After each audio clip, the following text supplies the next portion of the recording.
हर किसी व्यक्ति का एक टर्निंग पॉइंट होता है। 8 साल की 9 साल की उम्र थी जब संन्यास लिया था। बाजू में ही हमारे से दीवार लगा है शमशान का, तो वहाँ चुप से जाकर बैठे रहना, कुछ करना नहीं होता था। बोले सिर्फ बैठकर वहाँ से लौट आया करो। उस समय में शायद सैकड़ों क्रिमिनेशन भी देखे। भगवान वो है जिसे हमारे पूर्वज मानते थे, भगवान वो है जिसे हम मान रहे हैं। दिल्ली चुनाव से पहले भी आपका एक बयान चर्चा का विषय रहा। हिंदुत्व का जो लोग विरोध करते हैं ये वो लोग हार गए। अच्छा, जिनके आगे विरोध कर रहे हैं वो भी तो हिंदू ही हैं, और जो विरोध कर रहे हैं वो भी हिंदू ही हैं। तो यहाँ तो विभीषण और जयचंद पर चर्चाएं पुरानी रहती थी। देश के प्रधानमंत्री जी, आप भी यहाँ से रोहिंग्या और बांग्लादेश को चलाइए, ये धर्मशाला नहीं है। आप यहाँ पे जो जन्मे बच्चे हैं आप उनका हक मार रहे हैं। आप सोचिए, जिस कश्मीर में कोई नहीं बस पाया उसमें रोहिंग्या और बांग्लादेशी बस गए। हेलो नमस्कार, आप देख रहे हैं अनरावल विद शिखा ठाकुर। और सनातन की चर्चा इन दिनों खूब होती है।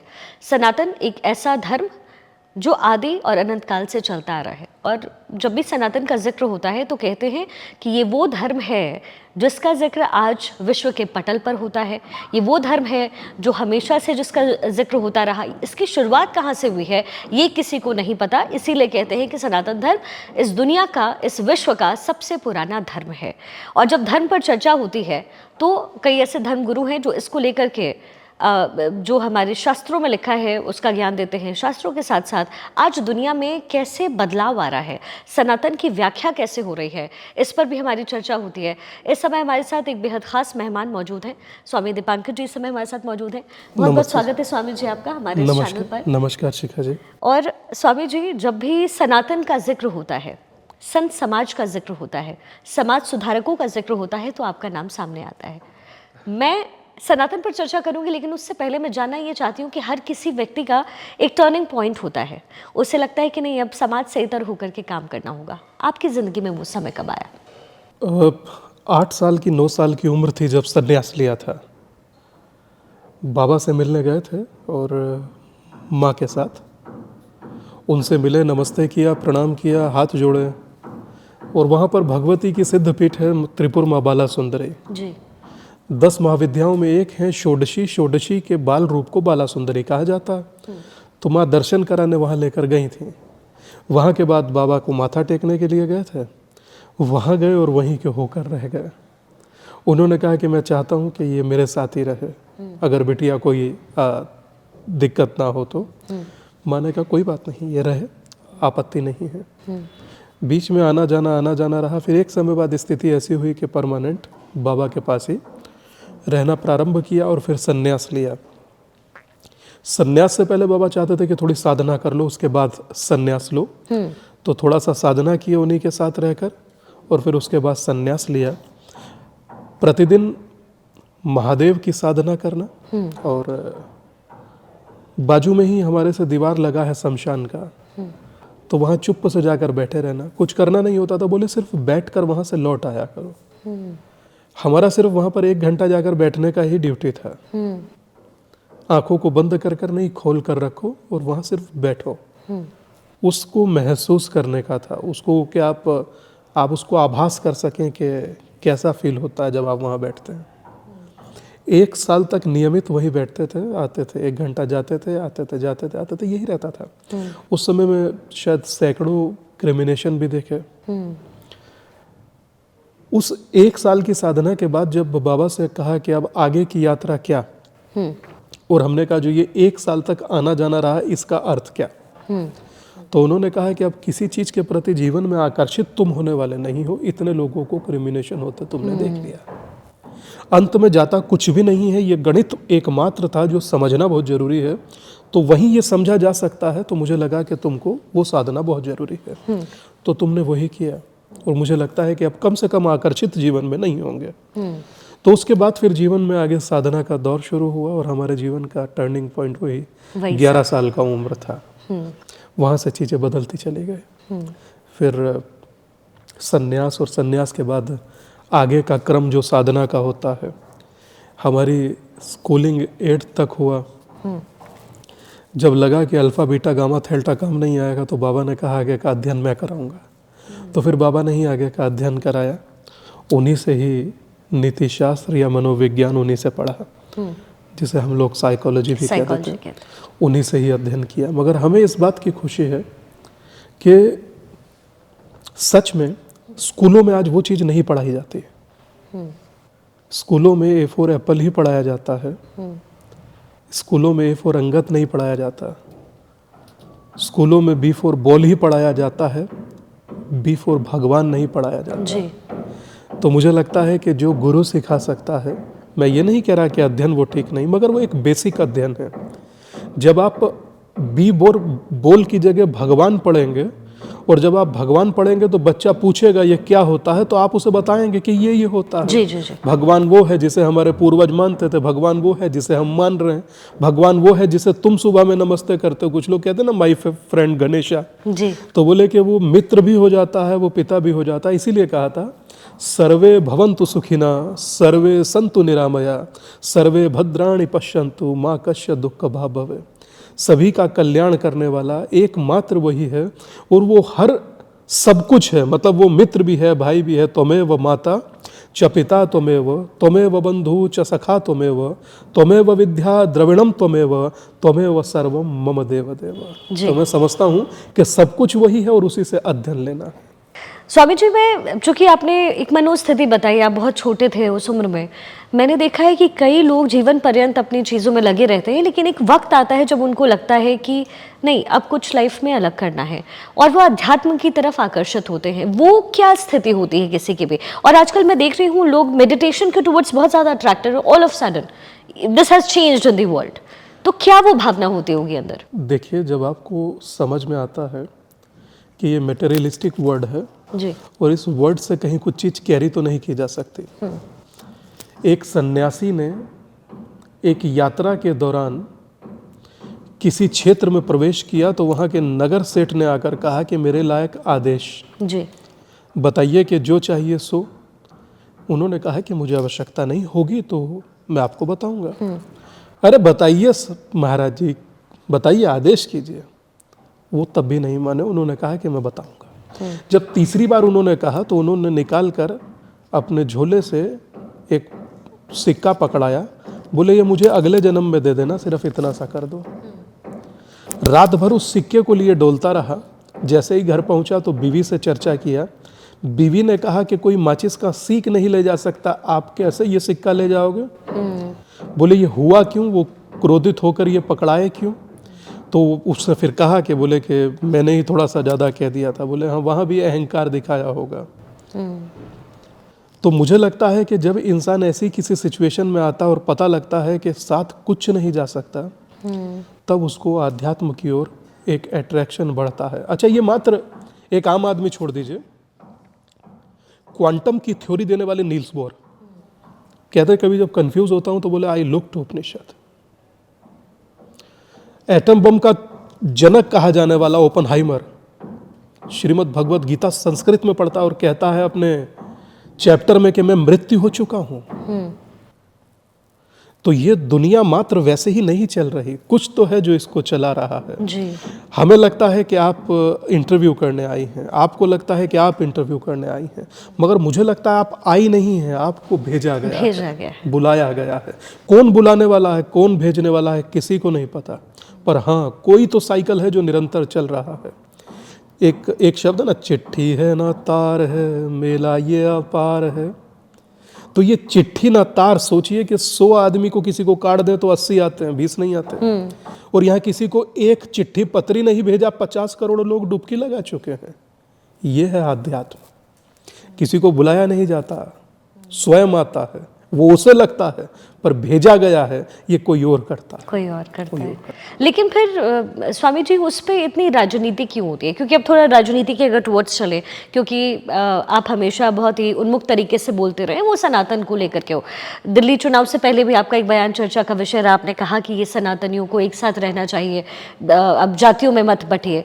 तो इस बार जो जीत हुई है बीजेपी की, वो क्या आपको सनातनियों की जीत दिखती है दिल्ली में? मुझे लगता है कि इसे सनातनी की जीत कहें, मैं बल्कि इसे दूसरे एंगल से देखता हूं। मैं कहूंगा कि ये हिंदुत्व का जो लोग विरोध करते हैं, ये वो लोग हार गए।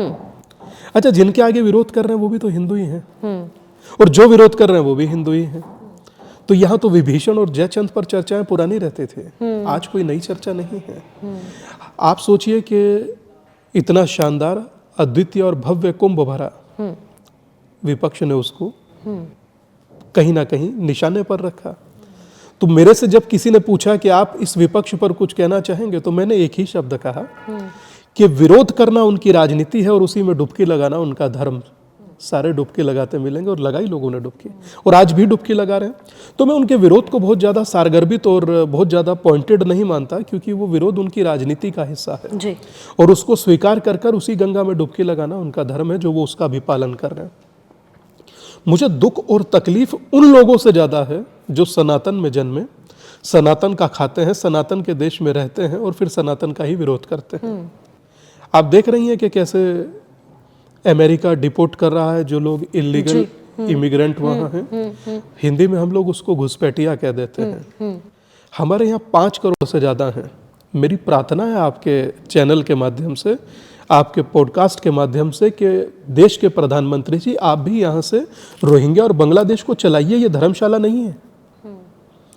5 करोड़ से अधिक बता रहे हैं कि लोग यहाँ पर आज वो एग्जिस्ट करते हैं।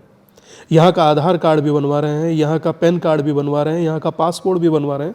और जब अररिया में अभी भिक्षा यात्रा पर था, अररिया, पूर्णिया, कटिहार, नौगछिया, तो वहाँ तो एक व्यक्ति वो भी मिले जो कहते हैं वहाँ के प्रधान से कि बोले कि सारी बन गया आइडेंटिटी, एक लेटर लिख के दीजिए, बस पासपोर्ट बनवाना बाकी है, यहाँ से जाऊँगा बांग्लादेश से 10 को और लेकर आऊँगा। क्यों भाई? भारत है, कोई धर्मशाला कोई ना है कि आप जाइएगा लेकर आइएगा। और आप यहाँ पे जो जन्मे बच्चे हैं आप उनका हक मार रहे हैं। और कौन इस बात को इंश्योर करेगा कि भविष्य में ये लोग प्रौढ़ सभा का हिस्सा नहीं होंगे? कौन इसे आश्वस्त करेगा कि ये भारत में रहने वाले नागरिकों के अधिकार का हनन नहीं करेंगे?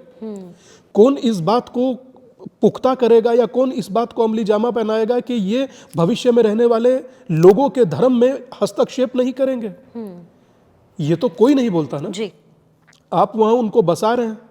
आप सोचिए, जिस कश्मीर में कोई नहीं बस पाया उसमें रोहिंग्या और बांग्लादेशी बस गए। तो मैं समझता हूं कि ये बेहद खतरनाक कॉन्स्पिरेसी है। सरकार ने CAA और NRC लागू किया था, उसको इम्प्लीमेंट करना चाहिए देश के गृह मंत्री जी को, और इन्हें निकाल कर वहीं पहुंचाना चाहिए। वो कहते हैं कि सुप्रीम कोर्ट को शायद किसी पुलिस ने कहा है कि इनका एड्रेस नहीं है। अरे भाई, इनको जहां पर ये रहने वाले हैं वहां पर छोड़िए, खुद चले जाएंगे घर। इन्हें घर कोई ना कोई छोड़ने जाएगा कि कोई पर्टिकुलर एड्रेस होगा उस पर छोड़ने भी जाएंगे जी। अमृतसर में वो छोड़ गए ना, सब अपने अपने घर निकल गए खुद से। ऐसे बांग्लादेश इनको छोड़िए जहाँ के हैं, वहां से अपने आप अपने निकलेंगे। मगर इस देश को धर्मशाला मत बनने दीजिए। किसी के पास 57 देश हैं, किसी के पास 120, आपके पास एक ही है, और उसे भी आप धर्मशाला बना दें तो मुझे नहीं लगता कि ये भविष्य की आने वाली पीढ़ी के लिए उचित। तो लेकिन स्वामी जी ये काम करेगा कौन? क्योंकि देश की सरकार। तो इससे पहले देश की सरकार ये क्यों नहीं करती रही? क्योंकि 1945 से जब हमारे सफर की शुरुआत हुई, तो ये तो उस समय रोकना चाहिए था, 1947 ऑनवर्ड्स। 100% सहमत हूँ, उसी समय रुकना चाहिए था, मगर रुका नहीं। क्यों नहीं रुका? क्योंकि कुछ लोग ये भी कहते थे कि अगर इन्हीं को चलता कर दिया तो वोट तुम्हें देगा कौन। अब बहुत ज़्यादा नाम लूंगा तो वो फिर कंट्रोवर्सी खड़ी होगी, मगर इतना सा जरूर कहता हूँ, जब तक इन लोगों को, घुसपैठियों और बांग्लादेशियों को आप वोट के नजरिए से देखेंगे ना, तो आप कभी मना नहीं कर पाएंगे। आप इन्हें घुसपैठिया के दृष्टिकोण से देखेंगे तो आप में भी भगवान ट्रंप जैसी ताकत देगा और आप भी चलता कर देंगे। तो आप इन्हें ये देखिए ना, ये भविष्य में आपकी आने वाली पीढ़ी का हक मारेंगे, तब आप उन्हें क्या जवाब देंगे? और आप आज हैं, कल जब समय बदलेगा, 20 साल बाद, 40 साल बाद, 50 साल बाद, वो पीढ़ी प्रश्न पूछेगी, उसे क्या कहेंगे? कम से कम आने वाली पीढ़ी के लिए मार्ग प्रशस्त करिए। आज वक्त है, प्रशस्त कीजिए, कल वक्त नहीं मिलेगा। जी स्वामी जी, सनातन बोर्ड की मांग हो रही है बहुत ही तेजी से। पहले तो मैं जानना चाहती हूँ कि वक्फ बोर्ड को लेकर के आपकी राय क्या है, फिर मैं सनातन पे पहुंचती हूँ। वक्फ की स्थिति आप सब चुनकर प्रश्न लाई हैं ऐसे। वक्फ की स्थिति ये है कि संभल का वर्ग क्षेत्र है 5 वर्ग किलोमीटर, ठीक है, और संभल का समूचा संभल 7 वर्ग किलोमीटर वक्फ को दान में दे दिया गया। ठीक है, आपके पास रुपए तो 5 है और आप हमें 7 रुपए कैसे दे सकती हैं? How can be possible? नहीं समझ में आई। 1905 में एक प्रशासनिक बिल्डिंग बनती है, 1929 में वो बिल्डिंग वक्फ को दान कर देते हैं। अब्दुल सनत जी, अब्दुल सनत मिलने में नहीं आ रहा है, रिश्तेदार कोई नहीं मिल रहा, व्यक्ति कोई नहीं मिल रहा, उस नाम का आदमी कोई नहीं है गाँव में। तो ये तो वक्फ की स्थिति है। कभी ये बता देंगे कि ये एयरपोर्ट हमारा, कभी कह देंगे संसद भवन हमारा, कभी कह देंगे फला किसी चैनल पे भी उंगली रख दिया था, सुनने में आया क्या, तो वो भी हमारा। तो मैं समझ रहा हूँ कि आज अगर जो संस्थान पर उंगली रखी जा रही है, कल इंसान पर रखी जाएगी कि ये हमारा इंसान है। कल को वाहन पर उंगली रखी जाएगी, ये हमारा वाहन है। तो धर्म की जय बोलने से कुछ नहीं होगा, अधर्म का नाश भी कीजिए, यह अधर्म है। कैसे किसी के घर पर आप उंगली रख सकते हो? पूरा गांव का गांव आप बोल देते हैं कि ये हमारा है। अब सोचिए कि 1400 साल पहले इस्लाम का उत्पत्ति हुआ और वफ़ का हुआ होगा 100-150 साल पहले, ज़्यादा से ज़्यादा, या 100 साल या 50-60 साल। अब जो 1600 साल पुराना एक गांव है, तमिलनाडु में है, साउथ में, वो कह रहे हैं कि ये गांव वफ़ का है।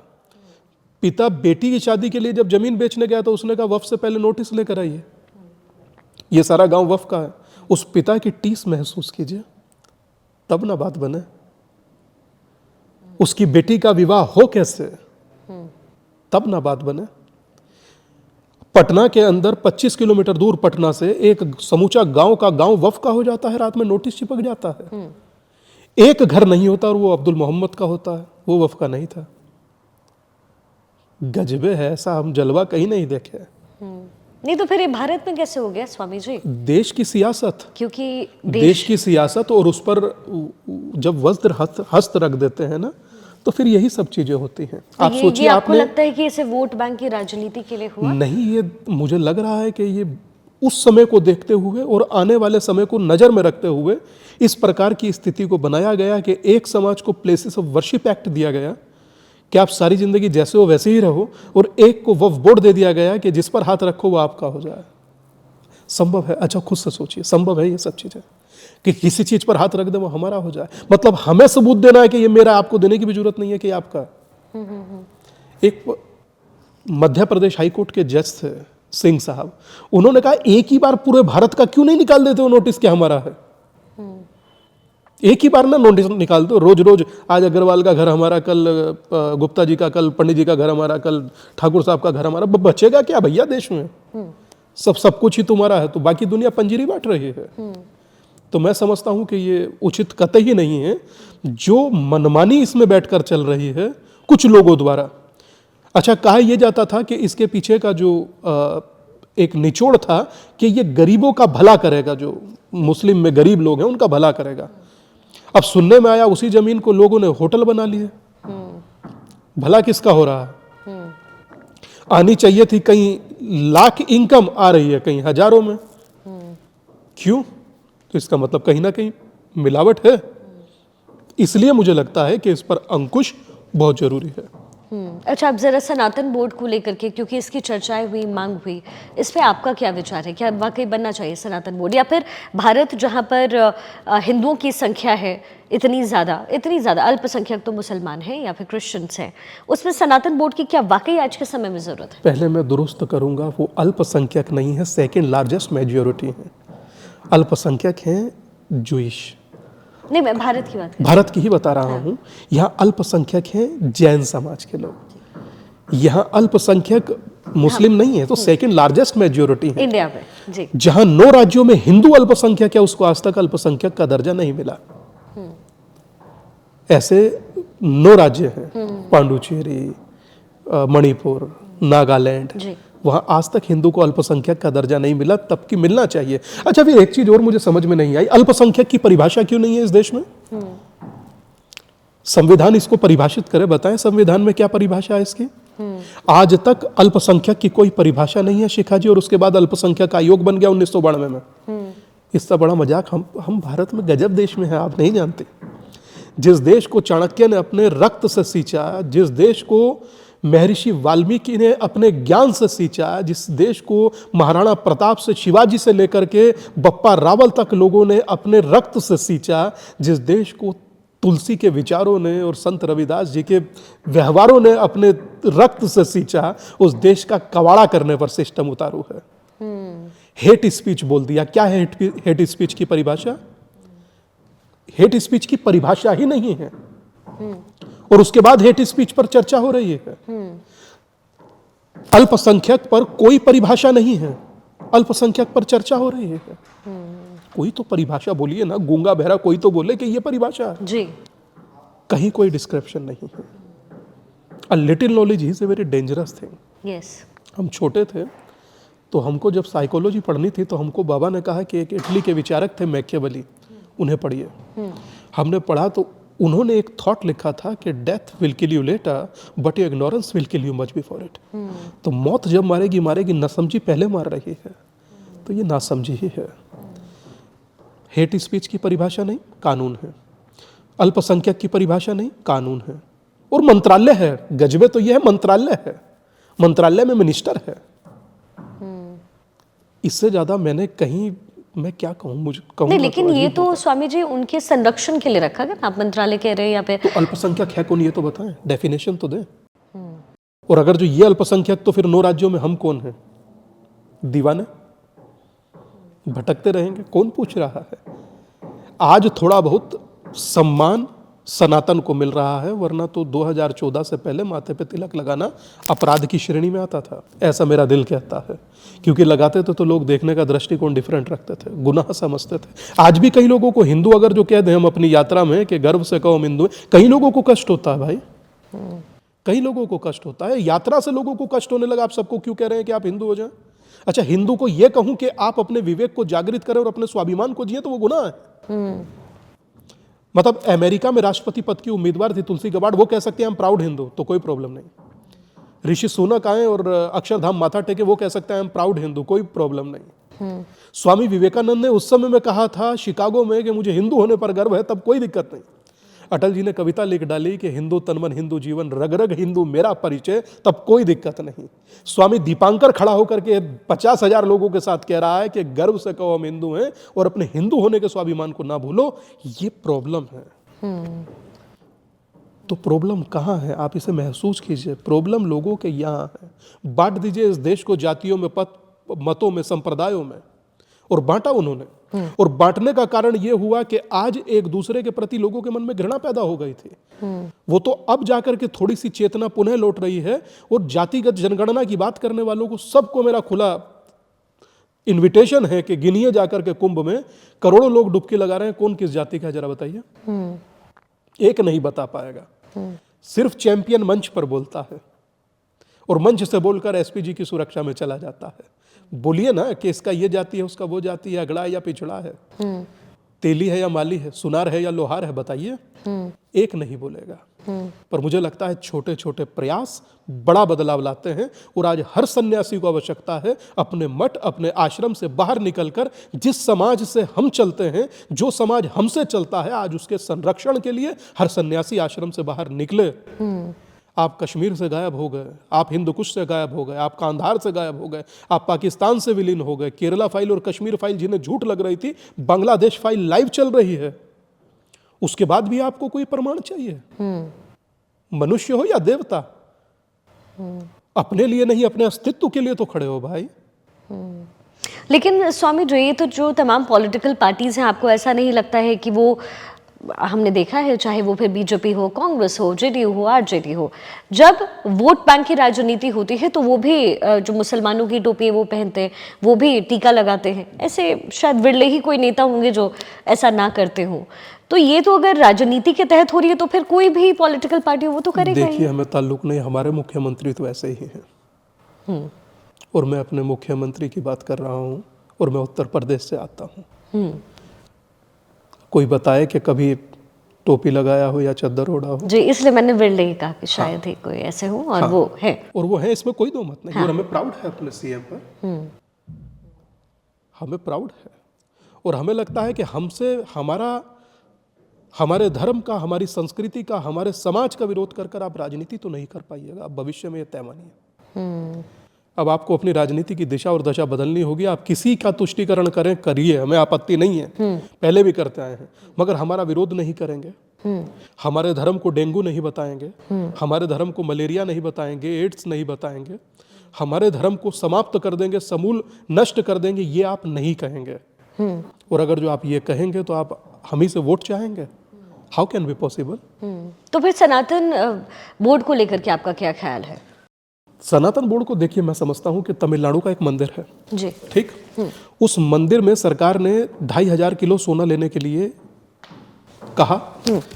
तो किसी ने PIL लगा दिया, ये मैं आपको ताज़ा खबर बता रहा हूँ, PIL लगा दिया और कोर्ट ने उस पर रोक लगा दिया।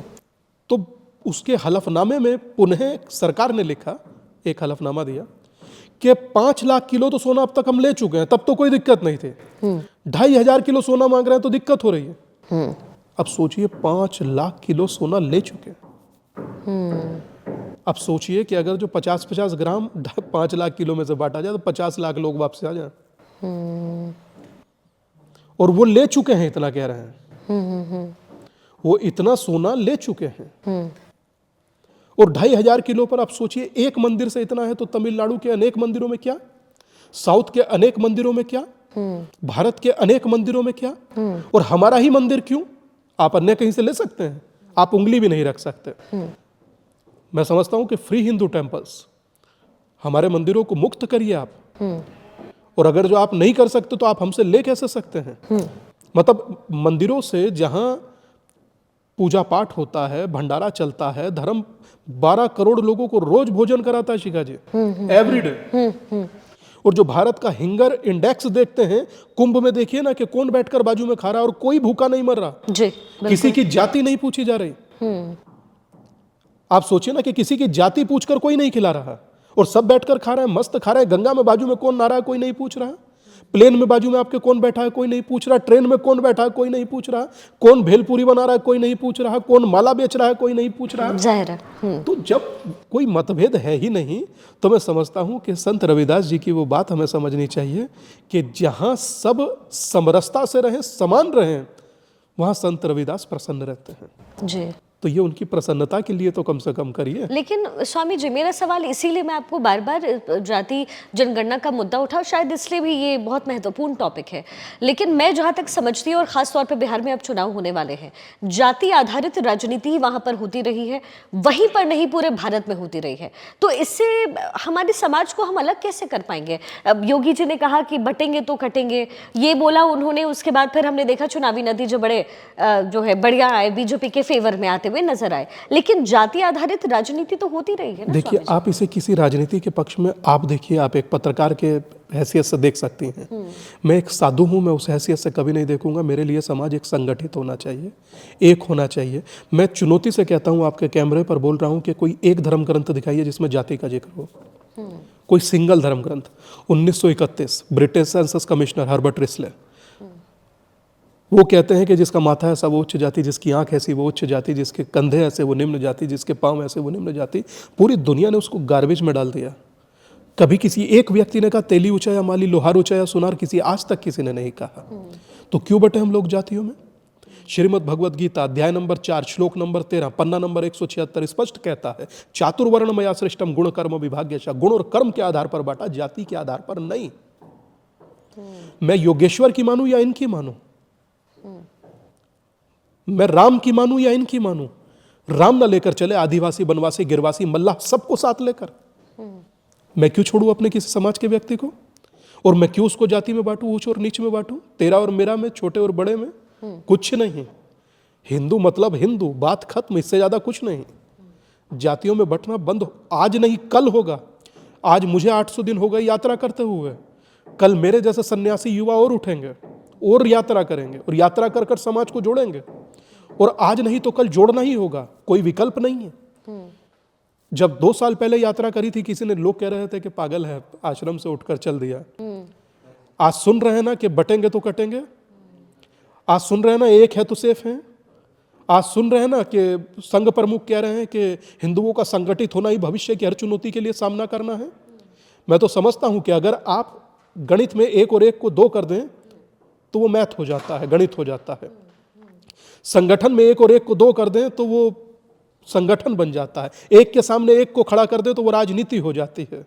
और 1 है तो सेफ है जब आप कह देते हैं तो वो राष्ट्रनीति में परिणत हो जाता है। मुझे लगता है वो महत्वपूर्ण है। लेकिन पॉलिटिकल पार्टीज के ये बयान, 1 है तो सेफ है, बटेंगे तो कटेंगे, को इस तरीके से भी देखा जा रहा है कि चूंकि जाति आधारित राजनीति होती है, सपा हो गए, अगर आप सीधा उत्तर प्रदेश का जिक्र कर लिए, बसपा हो गया, सपा हो गया, ये जो पॉलिटिकल पार्टीज है क्योंकि जातियों में बांट के वोट बैंक अपनी तरफ करती है, इसीलिए बीजेपी एक रणनीति के टुवर्ड्स काम कर रही है कि अब हिंदू को एकजुट कर लेंगे, भाई वो बटेंगे नहीं तो वोट जो है वो सब बीजेपी के पास होगी।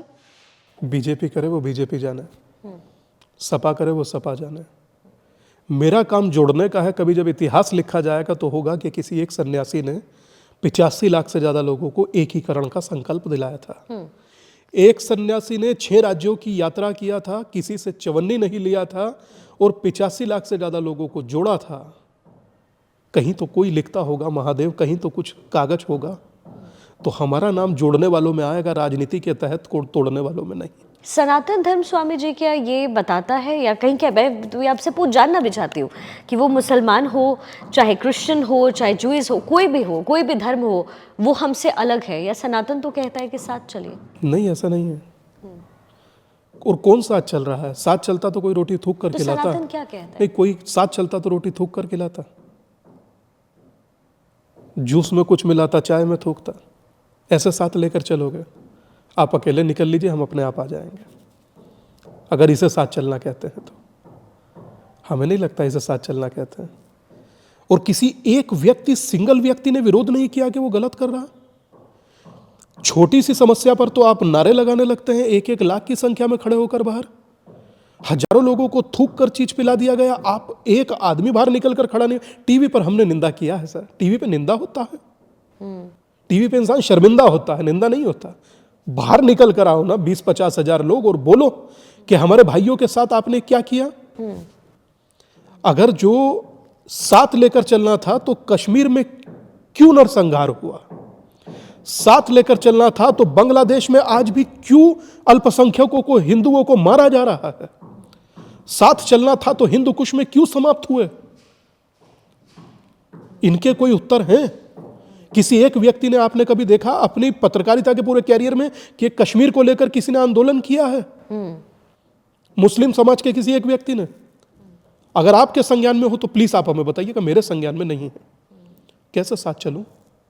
अकेले ही ताली बजाता रहूं? भाई बनूं या चारा तय तो करिए ना। स्वामी जी, लेकिन भारत की जो नींव रखी गई, और नींव रखी क्या गई, जो बुनियाद रहा है वो ये रहा है कि सर्वधर्म को साथ लेकर चलना। शायद सनातन भी अगर यही कहता है तो फिर वो जो मुसलमान भाई जो इस देश में है उनके साथ क्या? क्योंकि आज वो कहते हैं कि हम डरे हुए, हम बहुत डरे हुए। हाँ, रोचक बात है, बिल्कुल सही कह रहे हैं, डरे हुए ही हैं। तभी जाकर के अमानतुल्लाह के यहाँ वो देखा नहीं, वो एसपी लेवल के रैंक के अधिकारी को कहा कि चला जा वरना जिंदा नहीं लौट पाओगे। तो ये डरा वही आदमी बोल सकता है। डरा वही आदमी राम गोपाल को गोली मारा छाती में, डरा वही ना आदमी मारता है। डरा वही आदमी थूक डालकर चाय पिला रहा लोगों को, नान खिला रहा लोगों को। कोई सी यात्रा ऐसी है जो बिना पत्थर के गुजरी हो? किसी डरे हुए आदमी ने पत्थर ना मारा हो? यात्रा छोड़ दीजिए, एक शव यात्रा पटना में निकल रही थी, उस पर भी पत्थर गिरा। ये डरावा ही आदमी मार सकता है, कोई ताकतवर तो नहीं मारेगा। क्यों मारता है डरावा आदमी? हमने तो आज तक किसी आध्यात्म, उनके मजहबी कार्यक्रम में कोई पत्थर नहीं फेंका। हम भी डरे हुए हो सकते हैं। नहीं, वो तो कह रहे हैं कि चले वो विधायक हैं, अपने दुर्गा पंडालों में बलबूत अपने मजबूती पे वो ये ऐसा किया, लेकिन जो मुसलमान वर्ग है जो छोटे छोटे जगहों पे रहता है वो डरा हुआ है। कौन सी छोटी जगह बताइए, मैं आपको वहीं का उदाहरण दूंगा। फिर कोई छोटी जगह नहीं है, मानसिकता में छोटी जगह है और कहीं नहीं। सहृदय अगर स्वीकार करते तो कभी कोई दिक्कत होती ही नहीं। और एक आदमी अच्छा बोलकर 10 आदमी बुरा कर दें, वो ज़्यादा विश्वासघात होता है। और वही इस समाज में लोगों के साथ हुआ है, हिंदुओं के साथ हुआ है, इसमें कहीं कोई दो मत नहीं। हमारा विरोध आज भी किसी से नहीं है, मगर उस विचारधारा से, उस मानसिकता से बिल्कुल विरोध है जो कश्मीर में नरसंहार करती है, जो बांग्लादेश में लोगों को मारती है, जो अमेरिका में लोगों के ऊपर ट्रक चढ़ा देती है, जो जर्मनी में लोगों के ऊपर कार चढ़ा देती है। उस विचारधारा से सभी को दिक्कत है, पूरी दुनिया को दिक्कत है। मुझे दिक्कत नहीं है, या भारत को दिक्कत नहीं है, या भारत में रहने वाले प्रत्येक सनातनी हिंदू को दिक्कत नहीं है। दिक्कत पूरे दुनिया को है। कहां कहां से कहिएगा कि पूरी दुनिया साथ चले? और पूरी दुनिया एक जगह जब तक आकर खड़ी नहीं होगी, एक मत में खड़ी नहीं होगी, एक विचार में खड़ी नहीं होगी, जब तक गुड और बैड टेररिज्म देखा जाएगा तब तक यही सब चलता रहेगा। संविधान का खूब जिक्र हुआ स्वामी, जो आपने देखा होगा। हालांकि थोड़ा पॉलिटिकल है, बट मुझे लगता है कि आप मुखर रहे हैं इन सारे टॉपिक्स पे, तो आपसे पूछना चाहिए।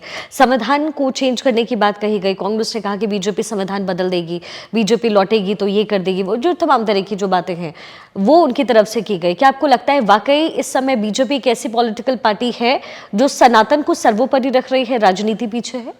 नहीं, मैं समझता हूँ कि वो सनातन को भी सर्वोपरि रखते हैं और संविधान को भी सर्वोपरि रखते हैं। मैंने आज तक बदलने का कहीं खेल सुना नहीं है, टीवी पर जरूर देखा, कुछ लोगों ने प्रचार जरूर किया, मगर मुझे उसका कहीं कुछ आउटकम दिखाई नहीं दिया कि हाँ कुछ सच में हुआ हो।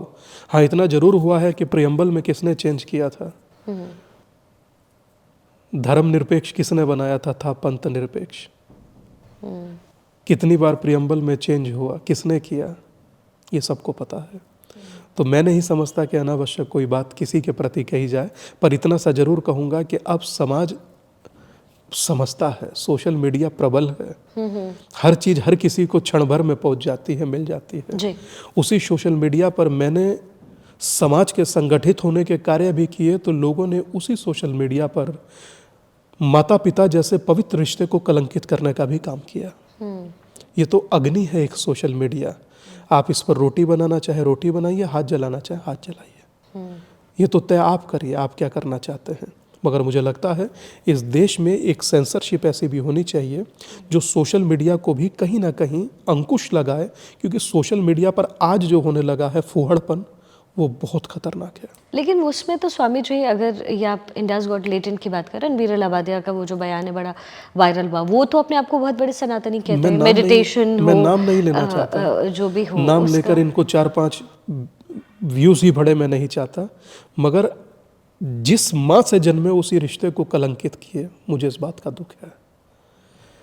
जिन माता पिता से लोग, एक श्लोक आता है शास्त्रों में, मात्र पितृ चरण कमलेभ्यो नमः, उसी माँ के बारे में बोल रहे हो।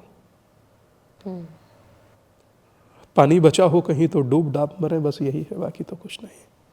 स्वामी जी, सनातन हिंदू होते हुए कई लोग हैं जो वो पॉलिटिकल पार्टीज जो सनातन का फेवर करती है उनको वोट नहीं करते हैं, तो क्या वो सनातनी नहीं है?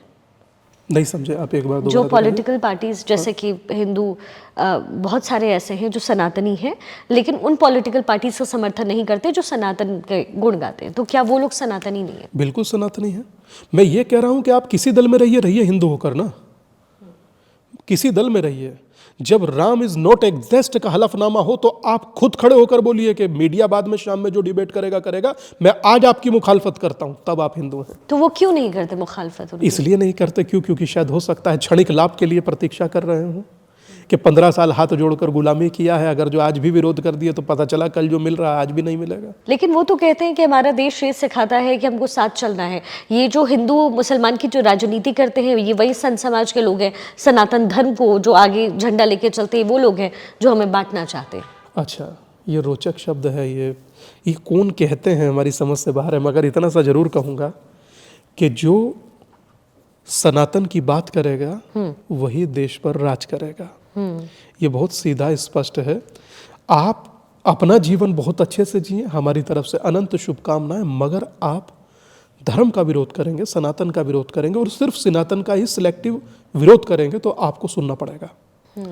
आप कहीं से ये नहीं कहकर बच सकते कि ये हमारी फ्रीडम ऑफ स्पीच है। कैसे हो सकती है? आपकी दूसरे धर्म के प्रति नहीं, हमारे धर्म के प्रति है। और खासकर ये हिंदू ही करते हैं। हिंदुत्व की लड़ाई में सबसे बड़ी दिक्कत यह है, आपको सबसे पहले उन दोगले हिंदुओं से ही लड़ना पड़ता है जो आपके साथ रह करके बात कुछ और करेंगे। तो मैं समझता हूं कि आपको आगे बढ़ना है, तटस्थ होकर आगे बढ़ना है, उस समाज के प्रति समर्पित रहना है जो समाज सदियों तक अमर रहेगा। आपको लगता है स्वामी जी, ये जो बाबा साहेब अम्बेडकर को लेकर के पॉलिटिकल पार्टी सदन में खूब चर्चाएं करती है, आपको लगता है कि हमारे देश की राजनीति सिर्फ सनातन या फिर मुसलमान हो गए, वो सिर्फ धर्म की राजनीति बनकर रहेगी और जातियों में नहीं बटेगी? मुझे लगता है कि धर्म का संगठित होना एक अलग चीज है, हाँ। जातियों में बटना एक अलग चीज है। जातियों में बटा हुआ समाज, शिखा जी, बहुत कमजोर होता है, विभक्त होता है। लेबनान में भी एक बार जनगणना हुई थी, लेबनान का हाल देखिए। अगर जो आप चाहते हैं कि माँ भारती के रक्त के क्या बिंदु गिने जाएंगे, जातियों में बांटकर अब हिंदू गिने जाएंगे, तो ये नुकसान आपका है।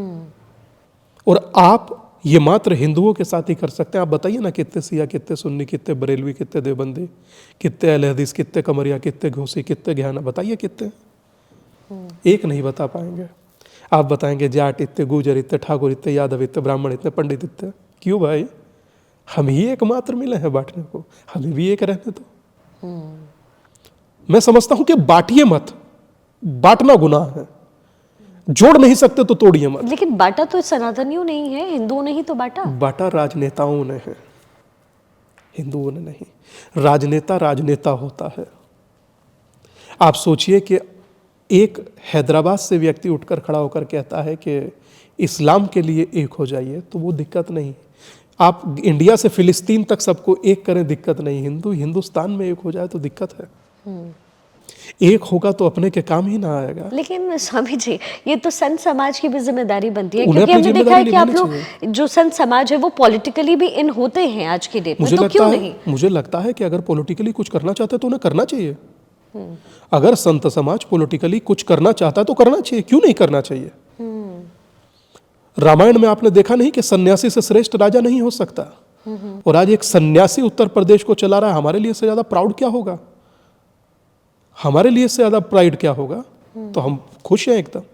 और हम तो उम्मीद करते हैं कि आज भी वो शब्द मुझे याद है, मुख्यमंत्री जी ने कहा था कि इस चौराहे पर लड़की को छेड़िएगा, अगले चौराहे पर यमराज खड़ा मिलेगा। जी। ये कहने की ताकत कोई लाएगा? मुझे नहीं लगता लाएगा। कोई बोलेगा कि सनातन के प्रति समर्पित होना, सनातन के प्रति जीना ही सबसे बड़ी बात है। ये सिर्फ हमारे मुख्यमंत्री बोलते हैं। जी। अगर वो इसे कभी सुनेंगे तो वो ये हमेशा उनको खुशी महसूस होगी कि देश का युवा सन्यासी उनके साथ कंधे से कंधा मिलाकर खड़ा है। जी बिल्कुल। और स्वामी जी, एक आखिरी सवाल आपसे, भिक्षा यात्रा आप जो है निकाल रहे हैं, उसका उद्देश्य क्या है? भारत में क्या बदलाव आप लाना चाहते हैं? जातियों में बटा हुआ हिंदू एक हो, मैं यही चाहता हूँ। डॉक्टर भीमराव अंबेडकर चाहते थे कि जातिवाद ना हो, राम मनोहर लोहिया चाहते थे कि जातिवाद ना हो। मैं भी चाहता हूँ कि जातिवाद ना हो, हिंदू एक हो, हिंदू संगठित हो, सनातन संगठित हो। इसीलिए मैंने कहा कि मुझे आपसे दाल आटा चीनी चावल पैसा नहीं चाहिए। जातियों में ना बटकर एक हिंदू होने की भिक्षा दे दीजिए बस। अब तक 85 लाख लोग हिंदू होने की भिक्षा दे चुके हैं। यात्रा मेरी जारी है, 800 दिन हुआ है और अभी 6 राज्य हुए हैं, अभी बहुत सारे राज्य बाकी हैं। जी करूँगा आहिस्ता आहिस्ता। बहुत बहुत शुभकामनाएं आपको उसके लिए, और सनातन धर्म को आप जिस तरीके से आगे बढ़ाने की कोशिश कर रहे हैं, मुझे लगता है आप उत्तीर्ण हैं ही, और उसमें और ज़्यादा आप उत्तीर्ण हो। बहुत बहुत शुक्रिया आपका हमारे साथ जुड़ने के लिए। और इसी के साथ अगर आपको ये वीडियो पसंद आया और अगर आपको ये व्लॉग पसंद आया है तो आप इसे ज़रूर फॉरवर्ड करें, क्योंकि सनातन धर्म को आगे बढ़ाने की जिम्मेदारी ये सिर्फ संत समाज की नहीं है, सिर्फ हिंदुओं की नहीं, हम सभी की है, और हमको एक साथ मिलकर के चढ़ना है। कम से कम भारत की तरफ से संदेश यही आता है। बहुत बहुत शुक्रिया आपका इस पॉडकास्ट का हिस्सा बनने के लिए।